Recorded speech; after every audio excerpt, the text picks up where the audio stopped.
Hello everybody, this is Dr. Tyler Evans from Arete Chiropractic in Portsmouth, New Hampshire. It is 2020. I feel like cars should be flying through the air and we should be living in Back to the Future movie. But it's not, and we're here just trying to share information about the upper cervical spine and chiropractic and how chiropractic care can help. Today we are talking about a paper that I found from a good friend of ours, Dr. Tom Forrest. He's out in Pleasanton, California in the Bay Area. He taught us in chiropractic school. He shared a paper a few months ago in his weekly newsletters that he shares with us that are fantastic and amazing.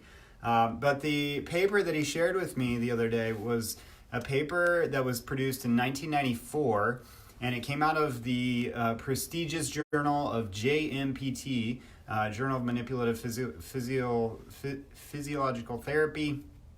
And the title of that paper is Chiropractic Treatment of Cervical Radiculopathy Caused by a Herniated Cervical Disc.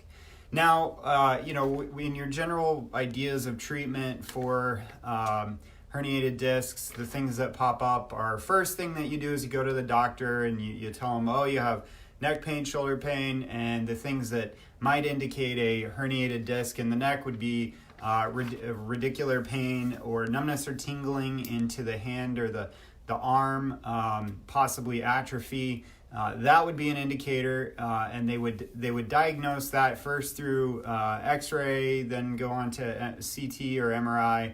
MRI would show the disc bulge, and on this particular patient, it was a posterior bulge, I believe, at C6, C7, and I'll explain that more in a second. But the treatments then include things like first PT, and if PT doesn't work, they usually do like 12 visits over a matter of a few weeks.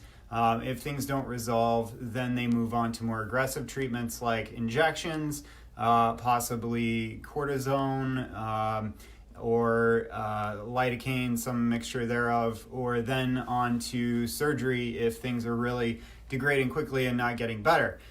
And that's a pretty common thing that a lot of people walk into our office with and into many physiatrists, physical therapists, orthopedic doctors' offices. And chiropractic should be on the list, right? It should be a conservative treatment that's on the list for every doctor out there. It should be one of the first things that pops up on the list of things that a patient should do along with PT. And they don't, they aren't opposite of each other. We should have PT and chiropractic happening at the same time. And so in this paper anyways, this paper describes a patient that was 60 years old, a woman that was 60 years old. They run their tests. Needle EMG is another thing that they do to test to see if the nerve is not firing out of the neck, and if it's not, it's getting impinged by the disc or some space occupying lesion in the neck. Just means something in the way pushing on the nerve in the neck. And so this is a problem that a lot of people are out there walking around with. This woman was 60. She had a C6, C7 disc bulge down here at the very bottom. Now, she did, I think it was 6 weeks of care. Within 6 weeks of care, so I'll just read this off to you. Treatment included chiropractic manipulative therapy. The patient began a regular schedule of treatments which started on a daily basis but were gradually reduced as the patient progressed. By the third week of treatment, neck and shoulder pain were completely resolved. Subjective evaluation indicated the radicular pain to be improved by 60% within 6 weeks, and the patient's pain, numbness, and grip strength returned to normal within 5 months.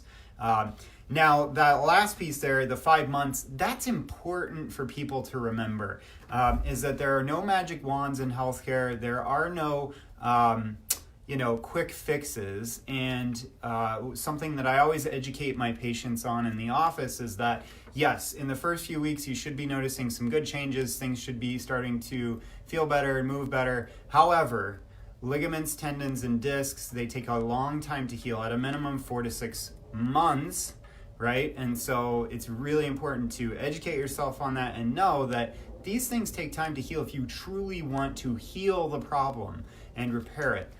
It takes 4 to 6 months at a minimum, sometimes up to a year. But this patient reported within 5 months, and she was 60, right? And so the body doesn't heal as well as it does when you're 20 or 30, when you're 60. And she reported complete resolution or back to normal within 5 months. And that's a pretty good case study right there.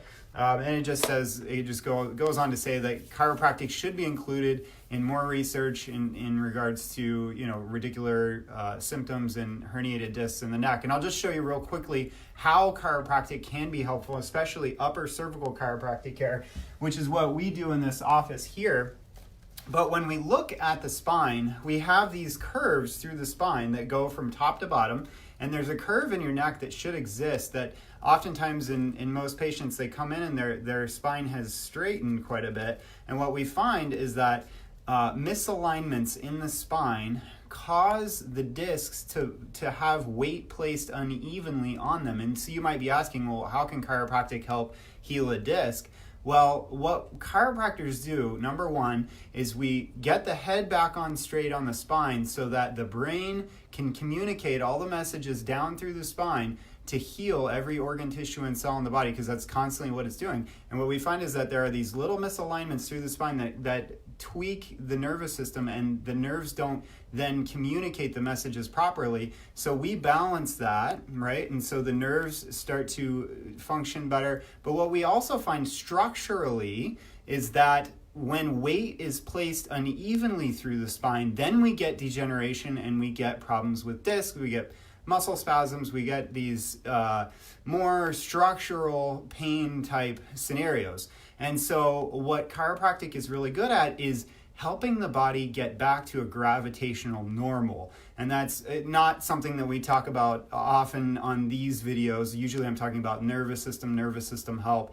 But here today, I just want to address the structural changes that we can see. And so, a spine might be tipped in 3 dimensions. It might be tipped laterally deviated. It may be, deviated anteriorly. We call this anterior head carriage, and that's a problem because the head weighs about 10 to 15 pounds based on your height and weight. And so if we can balance the head properly back over the cervical spine and place this weight better on the discs, it takes that pressure off. And those discs, they have many nerve endings, as well as the facets around them that send messages up to the brain about pain. And so if we can balance that spine, it takes that signal away and helps the body function better. So chiropractic is very effective at helping people recover from these issues as a conservative first step, right? And so,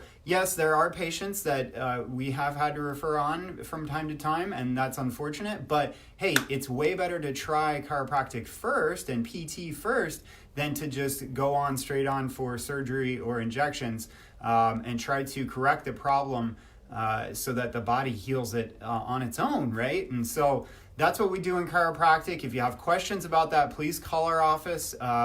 We are in Portsmouth, New Hampshire, but we're happy to help people find help all throughout the country and the world. Again, I'm Dr. Tyler Evans from Arete Chiropractic. We get the head on straight to make the body work better. And if you have questions, we're here for you. Have a great day.